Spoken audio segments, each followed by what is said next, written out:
DSC preparation కి మిగిలిన తక్కువ సమయాన్ని డిఎస్సి 2024 యాప్ లేదా DSC2024.com తో జాబ్ ని సాధించండి.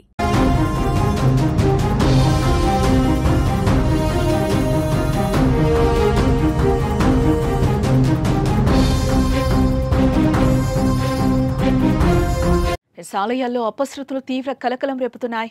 ఇటీవల ఆంధ్రప్రదేశ్లోని సింహాచలం ఆలయంలో గోడకూలి 8 మంది భక్తులు మరణించిన ఘటన మరొక ముందే గోవాలో తీవ్ర విషాదం చోటు చేసుకుంది. షిర్గావ్లో గల లైరాయ్ ఆలయంలో తొక్కిసలాట జరిగి 7 భక్తులు చనిపోయారు. మరో 50 మందికి తీవ్ర గాయాలయ్యాయి. వారిని ఆసుపత్రికి తరలించి చికిత్స అందిస్తున్నారు.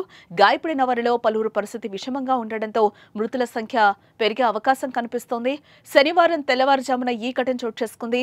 నార్త్ గోవా డిస్ట్రిక్ట్ ఆసుపత్రిలో చికిత్స పొందుతున్న బాధితులను గోవా ముఖ్యమంత్రి ప్రమోద్ సావంత్ పరామర్శించినట్లుగా సమాచారం. ఇక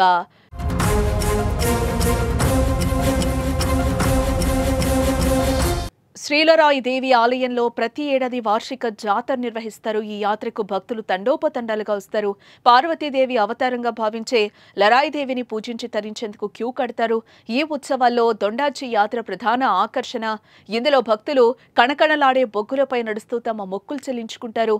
ఇక యాత్రలో భాగంగా అమ్మవారిని భారీగా ఊరేగింపుగా నిర్వహిస్తారు. డప్పుల చప్పుడు, జయ జయ ధ్వానాల మధ్య జరిగే ఈ యాత్రలో పాల్గొని లరాయి మాత ఆశీస్సులు పొందేందుకు ఏటా వేల మంది ఇందులో పాల్గొంటారు.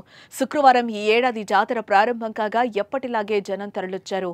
శనివారం తెల్లవారుజామున నిప్పులపై నడిచే సమయంలో ఒకరినొకరు తోసుకోవడంతో తొక్కిసలాట చోటు చేసుకుని 7 నిండు ప్రాణాలు పోయాయి.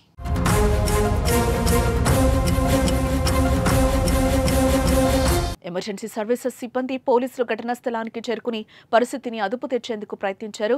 సహాయక చర్యలు చేపట్టి క్షతగాత్రులను సమీపంలోని ఆసుపత్రికి తరలించారు.